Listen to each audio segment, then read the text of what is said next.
నీ కుటుంబము కట్టబడాలి అంటే, నీ కుటుంబము ఆశీర్వాద పదములో నడపబడి ముందుకు వెళ్ళాలి అంటే, కొంతమంది అంటారు డబ్బు ఉంటే చాలనుకుంటారు, కొంతమంది ఆస్తి ఉంటే చాలనుకుంటారు, కొంతమంది అంతస్తుంటే చాలనుకుంటారు. కొన్ని కుటుంబాలకు మేము ప్రార్థన చేయడానికి వెళ్ళినప్పుడు అన్ని ఉంటాయి, కానీ కుటుంబంలో ఐక్యత ఉండదండి, కుటుంబంలో సమాధానం ఉండదు, కుటుంబాల్లో ఒకరంటే ఒకరికి పడదు అన్నటువంటి విషయాన్ని జ్ఞాపకం చేసుకోండి. భార్య కంటే భర్తకు పడదు, భర్త కంటే భార్యకు పడదు, భార్యకు బాగుంటే పిల్లలకు పడదు, లేకపోతే ఏదో ఒక ఆటంకం. ఆ ఆటంకాల నుండి నువ్వు తొలగించబడాలి అంటే, ఆ అవరోధాల నుంచి నువ్వు తప్పించబడాలి అంటే జ్ఞానం అవసరం, వివేచన అవసరం. అందుకే నా ప్రియమైనటువంటి దేవుని బిడ్డలారా, మనము ఎన్నుకోబోతున్నటువంటి రాజు, ఎన్నుకోబోతున్నటువంటి నాయకుడు కూడా ఎలా ఉండాలి అని బైబిల్ చెప్తుంది. అంటే ఏమంటుంది? ఏ రాజు దరిద్రులకు సత్యముగా న్యాయము. కొంతమంది దేవుని పిల్లలు ప్రేమించరు, కొంతమంది బీద వాళ్ళను ప్రేమించరు, కొంతమంది ఏమండి తప్పు చేసిన వారిని క్షమించే గుణం కొందరిలో ఉండదు. అందుకే నా ప్రియమైనటువంటి దేవుని బిడ్డలారా, నాయకత్వ లక్షణాలు కనపడవు వారి జీవితాల్లో. నాయకుడు అనేవాడు ఏం చేయాలి తెలుసా? తప్పులు చేసే ప్రతి ఒక్కరిని క్షమించగలిగినటువంటి మనస్సు కలిగినటువంటి వాడే నిజమైన నాయకుడు, నిజమైన రాజు. దేవునికి మహిమ కలుగునుగా. అందుకే ఈ మాటలు వీక్షిస్తున్నటువంటి ఓ ప్రియ కుటుంబ సభ్యులారా, ఒక సేవకుడిగా రేపే ఎలక్షన్ రోజు, రేపే ఓటింగ్ రోజు. ఆ ఓటింగ్ వేయబోతున్నటువంటి ప్రియ దేవుని కుమారుడా, ప్రియ దేవుని కుమార్తె, నీ ఓటు ఎవరికి ఇస్తున్నావు? సత్యముగా పరిపాలించే రాజు ఎవరు? సత్యముగా న్యాయం జరిగిస్తున్నటువంటి రాజు నాయకుడు ఎవరు? బీద వాళ్లకు సాయం చేసే నాయకుడు ఎవరు? పేద ప్రజల కన్నీళ్లు తుడిచే నాయకుడు ఎవరు? పేద ప్రజల గుండెల్లో, పేద ప్రజల మనస్సుల్లో ఉన్నటువంటి నిజమైన నాయకుడు ఎవరు అని జ్ఞానము కలిగినటువంటి వారిగా, బుద్ధి కలిగినటువంటి వారిగా, తెలివి కలిగినటువంటి వారిగా మన ఓటుని వేసి నాయకుడిని గెలిపిస్తే ఆ రాజ్యము స్థిరపరచబడుతుంది. హల్లెలూయా, దేవునికి మహిమ కలుగును గాక. బైబిల్లో అందుకే ప్రియమైనటువంటి దేవుని బిడ్డలారా, ఒక వ్యక్తిని దేవుడు చూశాడు, ఒక కుటుంబాన్ని దేవుడు చూశాడు. ఆ కుటుంబము నిజమైన నాయకత్వం కలిగిన కుటుంబం అని, నిజమైన వారసత్వం కలిగిన కుటుంబం అని ఆ కుటుంబాన్ని దేవుడు ఏం చేశాడు తెలుసా? సరాసరి ఎన్నుకున్నాడు. ఎవరు ఆ వ్యక్తి అంటే దావీదును అనుకున్నాడు. దావీదును ఎన్నుకున్న తర్వాత దావీదుతో దేవుడు ఒక వాగ్దానం చేస్తున్నాడు. దావీదు రాజు అయిపోయాడు. రాజు అయిపోయిన తర్వాత ఆ రాజ్యానికి ఒక రాజు కావాలి. దావీదు ఆలోచన ఏంటో తెలుసా? నేను చనిపోయిన తర్వాత, నేను మరణించిన తర్వాత ఈ రాజ్యాన్ని ఎవరు జ్ఞానంగా చూసుకుంటారు, ఎవరు జ్ఞానంగా పరిపాలించుకుంటారు అని దావీదు ఆలోచనలు ఎరిగినటువంటి దేవుడు నువ్వు నేను ఆరాధిస్తున్న దేవుడు. హల్లెలూయా. ఇప్పుడు నీ కుటుంబంలో నువ్వు పెద్దగా ఉన్నావు, నువ్వు దిక్కుగా ఉన్నావు. ఒకవేళ జరగరాని సన్నివేశం, జరగరాని సంభవము నీ కుటుంబంలో జరిగి నువ్వు ఒంటరి దానమైతే, నువ్వు ఒంటరి వాడమైతే, ఒంటరి కుటుంబం అయితే అప్పుడు నీ పరిస్థితి ఏంటో ఒకసారి ఆలోచన కలిగినటువంటి వాడవుగా, ఆలోచన జ్ఞానము కలిగినటువంటి దానముగా నువ్వు ఉంటే తప్పకుండా నీ కుటుంబము స్థిరపరచబడునుగాక. అందుకే అక్కడ దావీదుతో ఒక వాగ్దానం చేస్తున్నాడు దేవుడు. చదువుదామా? 2వ సమూయేలు గ్రంథము 7వ అధ్యాయము 16వ వచనం. 2వ సమూయేలు గ్రంథము 7వ అధ్యాయం 16వ వచనం.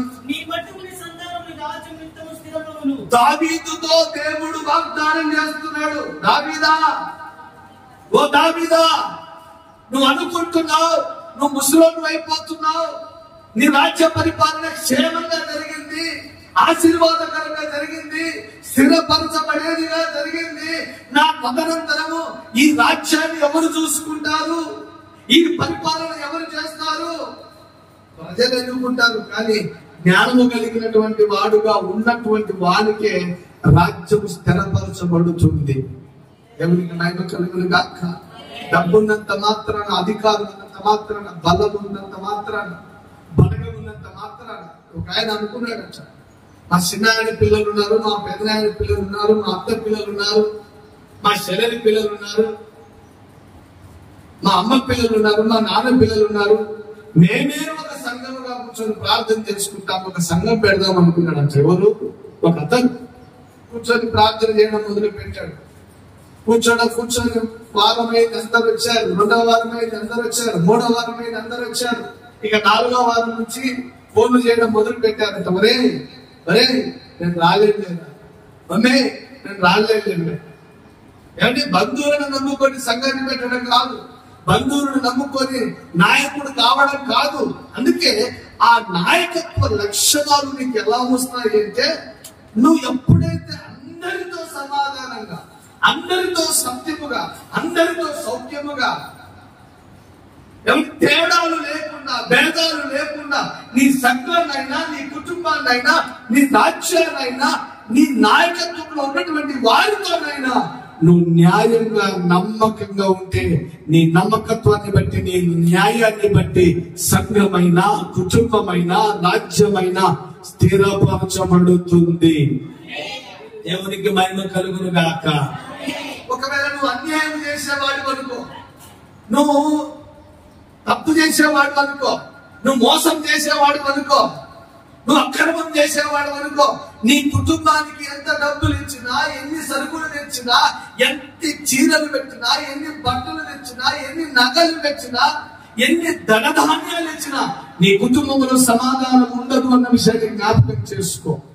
అందుకే దేవుని వాక్యం అంటాం, ఏమంటుంది? ఏ రాజు దరిద్రులకు సత్యముగా, నిన్ను రాజు అనాలి అంటే, నిన్ను నాయకుడు అనాలి అంటే, నిన్ను పెద్దగా అనిపించుకోవాలి అంటే తెల్ల బట్టలు వేసుకొని, లేకపోతే కిరీటం పెట్టుకొని, బూట్లు వేసుకొని పోజులు కొట్టడం కాదు. నీ పరిపాలన నమ్మకంగా ఉండాలి, నీ పరిపాలనలో యథార్థత ఉండాలి, నీ పరిపాలనలో దేవుని చిత్తం ఉండాలి. నీ కుటుంబంలో నువ్వు ఎప్పుడైతే నీ పాటిస్తావో, నీ కుటుంబమైనా, నీ సంఘమైనా, నీ రాజ్యమైన స్థిరపరచబడుతుంది. నువ్వు అక్రమం చేస్తూ, అన్యాయం చేస్తూ, ఒక కొడుకు చెప్పాడంట తండ్రి, ఒరే బీడీ అంటించుకురారా అని కొడుకు చెప్పాడంట. మా డాడీ ఎందుకు ఈ వర్షాకాలంలో కూడా ఈ బీడీని వదులుకున్నాడు, అసలు బీడీలో ఏముంటుంది అనుకున్నాడంట. ఒకరోజు వర్షాకాలం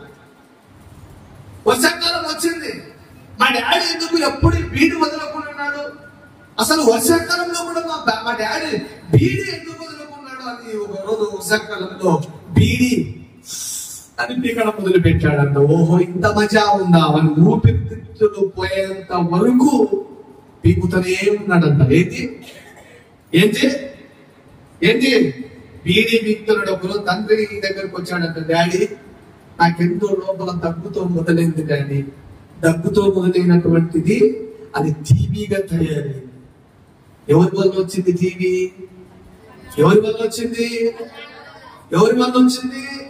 వాళ్ళ నాన్నను చూసి నేర్చుకున్నాడు. నాన్న మంచోడైతే కొడుకు, అమ్మ మంచిదైతే కూతురు, అమ్మ మోసం చేసేదైతే కూతురు మోసం చేస్తుంది. నాన్న మోసం చేసేటోడైతే కొడుకు ఇంకా జంతరమంతరంగా తయారవుతాడు. దేవునికి మహిమ కలుగును గాక. అందుకే కుటుంబాలు వర్ధిల్లడం లేదు కారణం ఏంటో తెలుసా? కుటుంబాలు ఆశీర్వదించబడడం లేదు కారణం ఏంటో తెలుసా? అక్రమం ఎక్కువైపోతుంది కుటుంబాల్లో, అన్యాయం ఎక్కువైపోతుంది కుటుంబాల్లో. భార్యకు తెలియకుండా భర్త, భర్తకు తెలియకుండా భార్య, ఎవరి ఇష్టానుసారమైన జీవితాన్ని జీవిస్తున్నారు కాబట్టి కుటుంబాలు ఆశీర్వదించబడటం లేదు. నీ కుటుంబానికి నువ్వు రాజువు, నీ కుటుంబానికి నువ్వు రాణివి, నీ పిల్లలకు నువ్వు రాజువు, నీ పిల్లలకు నువ్వు రాణివి. నువ్వు బాగుంటే నీ పరిపాలన కూడా బాగుంటుంది, నువ్వు బాగుంటే నీ పిల్లలు కూడా బాగుపడతారు అనే విషయాన్ని జ్ఞాపకం చేసుకోండి.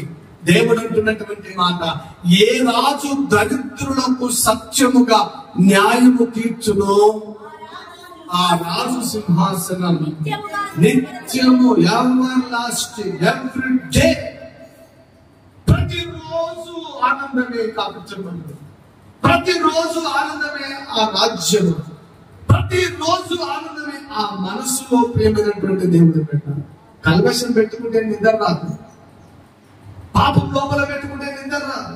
ఈ మధ్య నేను ఒక గొప్ప సైంటిస్ట్ ఒక మాట కనుక్కున్నాడట, వినండి బాగా. ఈ సెల్ ఫోన్ వచ్చిన తర్వాత అక్రమాలు మోసాలు ఎక్కువైపోయాయని చెప్పారు కదా. ఇంకోటి కనుక్కున్నాడట ఆ సైంటిస్ట్, ఏందో తెలుసా? ఈ సెల్ ఫోన్ వచ్చిన తర్వాత భార్య నుండి కాస్త దూరం అయిపోయి మాట్లాడుతున్నాడట, భర్త నుండి కాస్త దూరమై మాట్లాడిపోతున్నాడట, తల్లిదండ్రుల నుంచి పిల్లోడు కాస్త దూరం పోయి మాట్లాడుతున్నాడంట. దూరం పోయినాడంటే ఏమంటాం? అది అక్రమమైన ఫోను, అక్రమమైన కాలింగ్ అన్నటువంటి విషయాన్ని జ్ఞాపకం చేసుకో. నీ అక్రమము, అన్యాయము చూసే రోజు ఒక రోజు వస్తుంది. నువ్వు అనుకుంటావు ఎవరు చూడలేదులే, ఎవరు గమనించలేదులేని.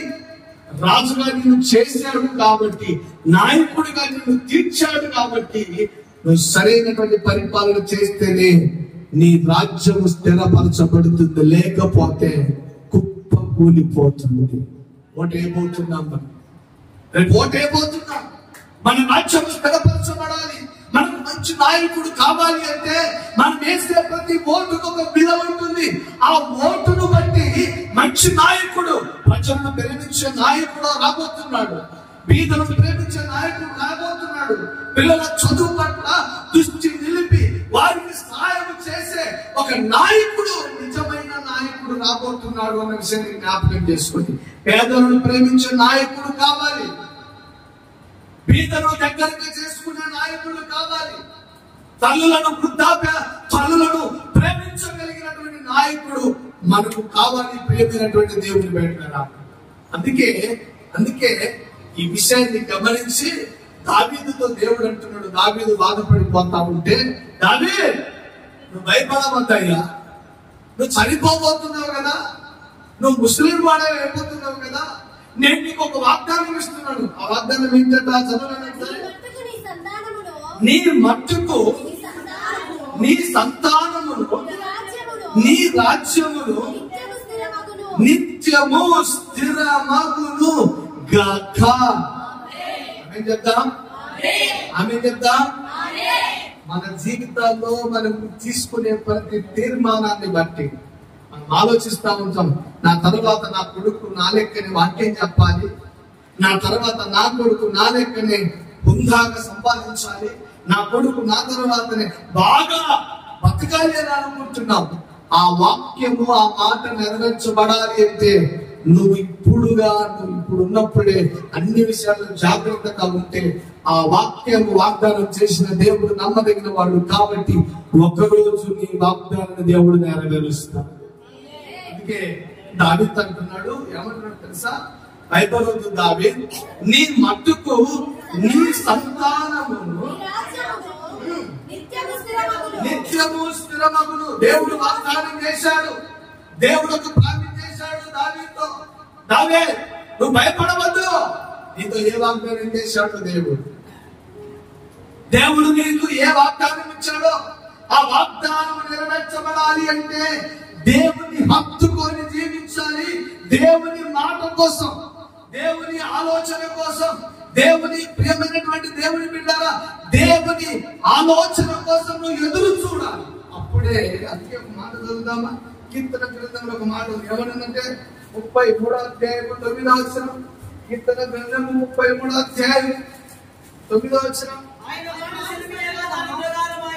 ఒక్కసారి ఆయన నీ జీవితాన్ని చూసి ఆ కుటుంబము ఆశీర్వదించబడును గాక అన్నాడంటే, ఎవరు ఆటంకం చేసినా, ఎవరు వ్యతిరేకించినా, ఎవరు ఆపినా ఆ కుటుంబ ఆశీర్వాదం. ఎన్ని బాధలున్నను,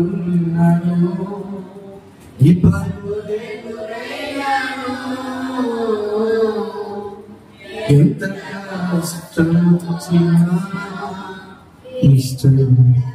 దైవజనుడు ఈ పాట ఎంత బాధగా పాడాడు, ఎంత బాధగా రాశాడు నాకు ఇప్పుడు అర్థమవుతాం.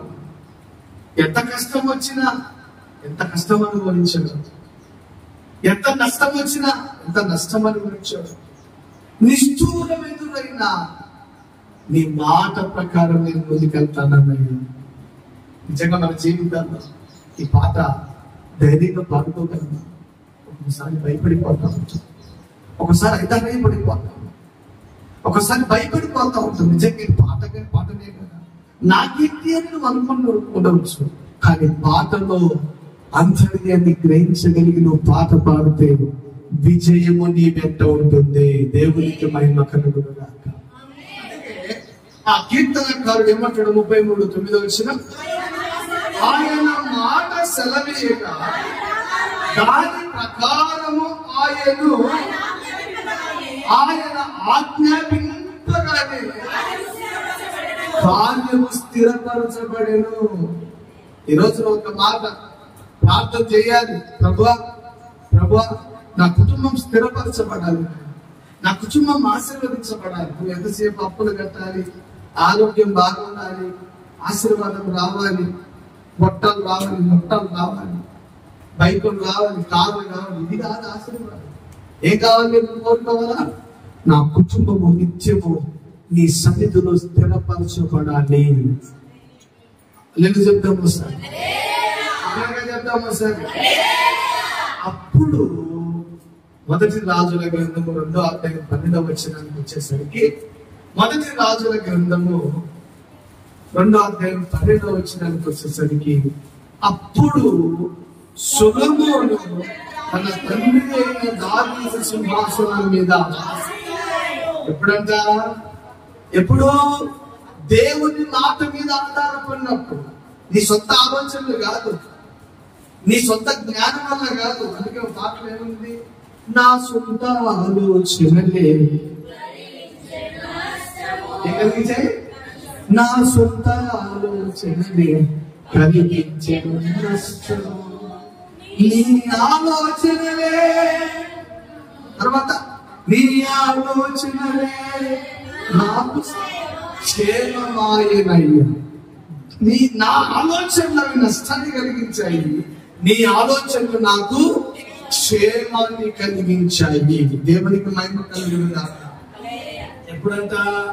అప్పుడు సొలొమోను తన తండ్రి అయిన దావీదు సింహాసనం మీద ఆసీనుడాయను. అతని రాజ్యము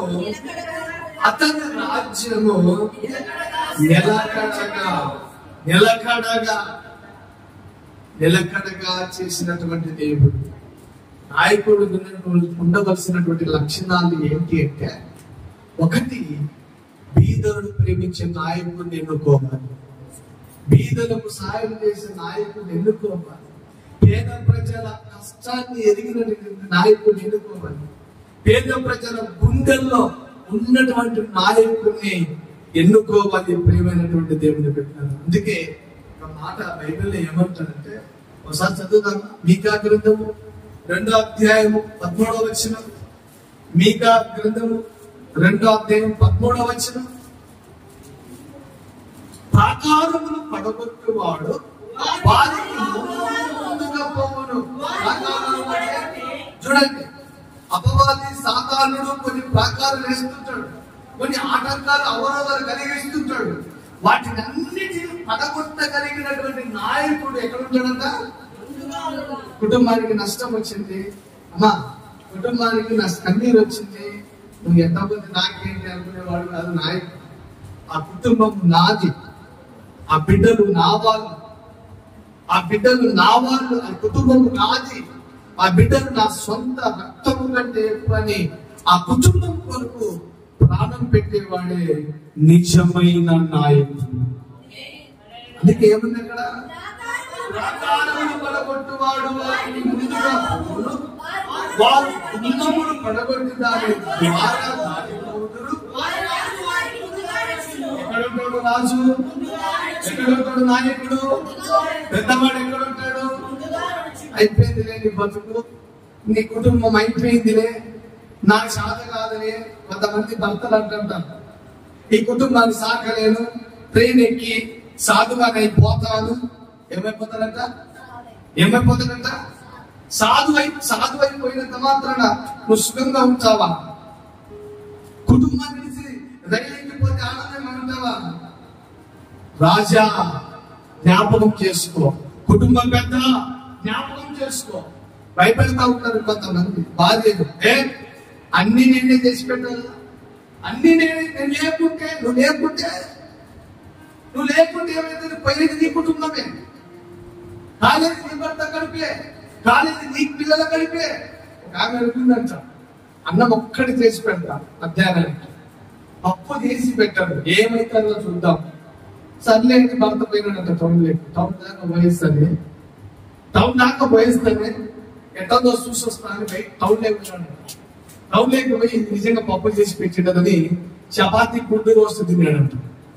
చపాతీ గుడ్డు రోస్ట్ తినికి వచ్చినాడు. ఏమని చేసినాడు? నేను చెయ్యను. సర్లే ఈరోజు వస్తుంది. ఎవరు కడుపు కాలింది? వాడేమో బయట చపాతీ గుడ్డు రోస్ట్ తిని వచ్చినాడు. కాలేజీ ఎవరు కడుపు? నీ కడిపే. కొంతమంది బెదిరిస్తుంటారు అక్కలు, నేనేం చెయ్యను, నువ్వు భయపడాల్సిన అవసరం లేదు. అక్కడ బయటకు రాస్తాడు, చల్లగా వచ్చి చల్లగా ఏమవుతున్నా నిద్రపోతాడు. కానీ కడుపు నీదే. వాటి ప్రియమైన దేవుడు పెట్టినా, నువ్వు రాజుగా నీ ఇంటికి ఉన్నప్పుడు, నీ కుటుంబానికి నువ్వు పెద్దగా ఉన్నప్పుడు ఏం చేయాలంటే నువ్వు పిల్లలకు నీ కుటుంబానికి ముందుగా నడుస్తావు. అందుకే నాకు కూడా అలవాటు, నా కుటుంబం అని నేను కలిస్తే ప్రతి విషయంలో ముందుంటాం. అది కష్టమైన, నష్టమైన, నిందలైన, అవమానాలైన. నాయకుడి లక్షణాలు అవి కాదు. నాయకుడికి ఉండవలసినటువంటి కొంతమంది నాయకులు తప్పించుకొని పోతారు. మీరేమనుకోవద్దు, నన్ను క్షమించండి. కొంతమంది నాయకులు ఏం చేస్తారు తెలుసా? నువ్వు బీడి తాగినా పర్వాలే, చర్చిలో మాత్రం కూర్చోాలి. నువ్వు నాటసారి అయినా పర్వాలే, చర్చిలో మాత్రం కూర్చోాలి. నువ్వు పొగాకు చేసుకున్నా పర్వాలే, నువ్వు మాత్రం ఎక్కడ కూర్చోాలా? నువ్వు పాపం చేస్తున్నా పర్వాలే, మాతోనే తిరగాల, మాతోనే తిరుగుతూ ఉండాలి. నాయకునికి ఉండవలసిన లక్షణాలు అవి కాదు. ఒక మాట చెప్తాను, నేను ఒక మాట చెప్పి చూపిస్తాను. ఒకనొక రోజు యోనా గ్రంథంలో ఈ మాట ఉంటుంది, బాగా వినండి, కథ చెప్తాను నేను. ఓడ బయలుదేరిపోతా ఉంది. ఈ ఓడ కిందికి వెళ్ళిపోయాడు. ఎవరు? యోనా. కింద పోయి బాగా నిద్రపోతున్నాడు. దేవుని మాట చెప్పిన మాట వినకుండా, దేవుని మాట పెడసవిన పెట్టిన తర్వాత దేవుడు ఒక మంచి నాయకత్వం ఇచ్చాడు. ఏమని? నినివే పట్టణానికి వెళ్ళయ్యా నువ్వు, ఓ దైవజనుడా, నినివే పట్టణానికి వెళ్ళి దుర్గతి పట్టబోతుంది ప్రకటించు అంటే ఈ నాయకుడు ఏం చేశాడు తెలుసా? నినివే పట్టణానికి వెళ్ళాలని తర్షీసు పట్టణానికి పోవడానికి ఓడ ఎక్కాడు. ఓడ ఎక్కితే కింద పోయి ఫుల్లుగా నిద్రపోతున్నాడు. నిద్రపోతూ ఉంటే నా ప్రియమైనటువంటి దేవుని పెట్టారా, బాగా వినండి. సముద్రం మీద అలజడి లేగింది, సముద్రం మీద తుఫాను వచ్చేసింది, సముద్రం మీద పెద్ద పెద్ద అలలు వచ్చేసి ఓడ మునిగిపోతుంటే ఓడ నాయకుడు వచ్చి, నాయకుడు అది అన్నాడా? ఏమన్నాడు? చదువు మాట యోనా గ్రంథం మొదటి 6వ వచనం. ఎక్కడ నిద్రపోతున్నాడు మనోడు? శ్రమ వచ్చింది, నిద్రపోతున్నాడు మనోడు. కుటుంబము కష్టంలో ఉంది, నిద్రపోతుంది మన అక్క. భర్తకు కష్టం వచ్చింది, వానికి మనకి అని అనుకుంది అక్క. కొంతమంది అంతే, వాళ్ళకే లేదు నాకేం అనుకుంటా ఉంటారు. ఈయన కూడా ఎక్కడ నిద్రపోతున్నాడు? దిగువ భాగం నిద్రపోతూ ఉంటే ఎవరైనా ఓడకు నాయకుడు వచ్చి ఏమంటున్నాడు? సముద్రములో ఓడ నాయకుడు కూడా తిరుగుతున్నాడు, ఓయి నిద్రపోతా. ఓడ నాయకుడితో తిట్టించుకుంటున్నాడు. మనం పక్కన వాళ్ళతో తిట్టించుకుంటున్నాం. ఏం మొబలి కదా నీ పిల్లానికి. కన్యాలే 4, 3, 5 మందిని, 2 వాళ్ళని సాకలేని బతుకు నేను బతుకు రాని ఎక్కించుకుంటాను. ఆ బతుకు కాదు. నీ పిల్లలకు తండ్రిగా చేసినటువంటి నీవు నీ పిల్లలను ఒక క్రమములు పెడితే నీ ఇంటికి నువ్వే రాజు. నీ పిల్లలు చెప్తారు మా నాన్న మా అమ్మ ఏమంటున్నాడు ఆయన వడనాయకుడు పోయి నిద్రపోతా తినిపించుకుంటున్నాడు. నాయకుడు ఉండవలసినటువంటి లక్షణం ఏంటో తెలుసా? ఎవరైనా తప్పు చేస్తే తోక కట్ చేయాలి అంతే. ఏం చేయాలి? తోక కట్ చేయాలి అంతే. ఇంకా ఒకటి పేదవాళ్ళను ప్రేమించాలి నాయకుడి లక్షణం. రెండోది తోక కట్ చేయాలి. ఇంకొక మాట చెప్పి నేను ముగిస్తాను. ఇంకొక మాట నేను ముగిస్తాను. సంఖ్యాకాండ గ్రంథము 2వ అధ్యాయము, సంఖ్యాకాండము 27వ అధ్యాయం 17వ వచనం. వారికి నాయకుడుగా ఉంటకై సమర్థుడై ఉండవలెను. ఎవరు కావాలంట? సంఖ్యాకాండ గ్రంథము 27వ అధ్యాయం 17వ వచనం. వారికి నాయకుడుగా ఉంటకు సమర్థుడై 27వ అధ్యాయం 17వ వచనం. ఎవరికి? నీ కుటుంబానికి నాయకుడిగా ఉన్నా నీకేం కావాలి? ఒక సమర్థత, టాలెంట్, జ్ఞానము, వివేచన, తెలివి. ఆంధ్ర రాష్ట్రానికి తెలివి కలిగిన నాయకుడు, వివేచన కలిగిన నాయకుడు, సమర్థవంతుడైన నాయకుడు, మంచి పరిపాలన దక్షత కలిగిన నాయకుడిని ఎన్నుకోగలిగిన కెపాసిటీని దేవుడు ఎవరికి ఇచ్చాడు? ఒక ఓటర్గా మనకిచ్చాడు అన్న విషయాన్ని జ్ఞాపకం చేసుకోండి. అందుకే సమర్థుడైన నాయకుడిని ఎన్నుకోవాలి. ఒక్క మాట, 4వ మాట చెప్పి నేను ముగిస్తాను. సామెతల గ్రంథం 25వ అధ్యాయం 5వ వచనం ముగిస్తాను. 25వ అధ్యాయం సామెతల గ్రంథం 25:5వ వచనం. రాజు ఎదుట నుండి ఎవరిని తొలగించాలి? రాజు దగ్గర దుష్టుడు ఉంటాడు ఒకడు. వినండి బాగా. రాజు దగ్గర పక్కనే ఉంటాడు పగవాడు, పక్కనే ఉంటాడు పెన్నుపోటుదారు. ఎక్కడుంటాడు? పొడిసేవాడు పక్కనే ఉంటాడు, పక్కనే నిలబడి ఉంటాడు. మా చేతుల్లోనే ఉంటది కత్తి. అందుకే బాగుంది కదా, పక్కనే ఉన్నాడు మనిషి అంతకే వచ్చాడు. ఈ భగవాన్ని గురించి బైబిల్ ఏమంటుంది తెలుసా? చదువు. రాజు ఎదుట నుండి ఎవరిని తొలగించాలి? ఎవరిని? ఈ చెట్టు చూడండి ఒకసారి, ఈ చెట్టుకెళ్ళి చూడండి ఒకసారి చూడండి. ఈ చెట్టు అంతా బాగుంది, ఇక్కడ ఏమైంది? ఇట్లనే ఉంచామనుకో మనం, ఏనన్నా ఆ పచ్చకుండేది కూడా ఎండిపోతుంది. కాబట్టి ఏం చేయాలి మనము?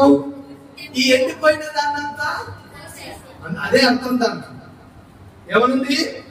రాజు ఎదుట నుండి దుష్టులను తొలగించిన ఎడల. ఒకరికి పక్కనే ఉంటుంది ఎప్పుడు పాడు బుద్ధి, పేడ బుద్ధి. ఏమంటారు? ఒకరి టింకర బుద్ధి. ఈ ఒక్కరి టింకర బుద్ధులను కూడా రాజు ఏం చేయాలి తెలుసా? జ్ఞానంగా తొలగించాలి, తెలివిగా తొలగించాలి. అందుకే బైబిల్ ఒక మాట ఉంటుంది, ఏమంటే ఆ దుష్టుడు ఎవడు తరమకుండానే ఎలా పోతాడంట? ఎవడు తరమాల్సిన అవసరం. వాని దుష్టత్వము వాణ్ణే దూరం చేస్తాడు. రాజు ఆశీర్వదించబడాలి. అతని సంఘమైన, రాజ్యమైన, పరిపాలన, కుటుంబమైన స్థిరపరచబడాలి అంటే ఏమన్నది? రాజు ఎదుట నుండి దుష్టులను తొలగించిన ఎడల అతని సింహాసనము నీతి వలన. ఆ రాజు ఎంత నీతిపరుడో, ఎంత యథార్థపరుడో, ఎంత నమ్మకస్తుడో, దేవుడు అంటే ఎంత భయము కలిగినటువంటి వాడో, దేవునికి అతనికి ఉన్నటువంటి వడంబడికను బట్టి దుష్టులను మనం తొలగిస్తూ పోవాలి. దేవునికి మహిమ కలుగును గాక.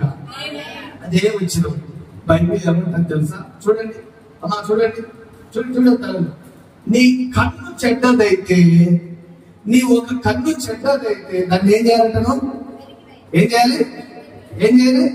పెరికి ఒక కన్నుతో పరలోక రాజ్యానికి వెళ్తాం. కొట్టండి ఒకసారి సపోర్ట్. ఒక్కసారి పుట్టిదానివైనా పర్వాలేదు, పరలోక రాజ్య వారసత్వాన్ని దేవుడు నీకు తీసుకెళ్ళిపోతాడు. నీ బిడ్డను, నీ కొడుకు, నీ కూతురు బీడీతో ప్రారంభమవుతారు. బీడీతో ప్రారంభమై ఎక్కడికి వెళ్ళిపోతారో సుట్టలు, సిగరెట్లు, ఎక్కడికి వెళ్ళిపోతారు? నువ్వు బీడీ కానీ కట్ చేసావు అనుకో, ఎక్కడికి పో. నీలో అందుకే ఒక మాట ఉంది కదా, పరలోకమున్న మా తండ్రి నీ నామము నీ రాజ్యం వచ్చుగాక, నీ చిత్తం పరలోకమున నెరవేరునట్లు భూమి యందు నెరవేర్చబడును గాక. మమ్ములను శోధనలోనికి తేక దుష్టు నుండి కాపాడును. ఎక్కడి నుంచి వస్తే మనకు శ్రమలు? నీ ఇంట్లో 8 మంది పిల్లలు అనుకోవాలి. ఒక తల్లి, నేను చెప్పాను కదా, 6 మంది కొడుకులు అంట. ఒకరోజు జైల్లో పెట్టారంట. జైల్లో పెడితే జైల్లో కొడుకులు చూడడానికి వచ్చిందంట. మా అమ్మను ఒకసారి దగ్గరికి తీసుకురాగలంట. దగ్గరికి రాయి ఒక మాట చెప్తాంటే ఇంకా యానని ఎత్తిపెట్టి చెప్తాడు ఎవరు తల్లి. దగ్గరికి వెళ్ళి చెప్పు రాని షో ఇచ్చి షోను బాగా కొరికాడంట.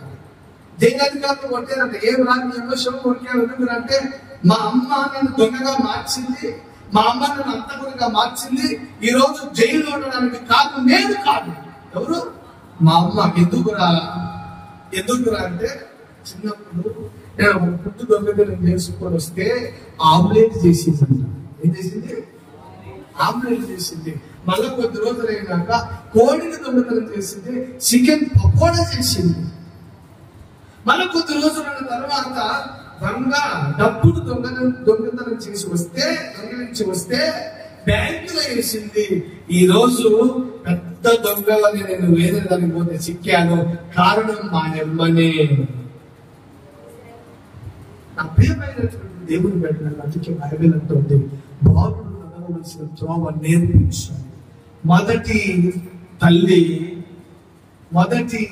ఎవరు? మొదటి టీచర్ ఎవరు తెలుసా? మొదటి గురువు ఎవరు తెలుసా? తల్లి.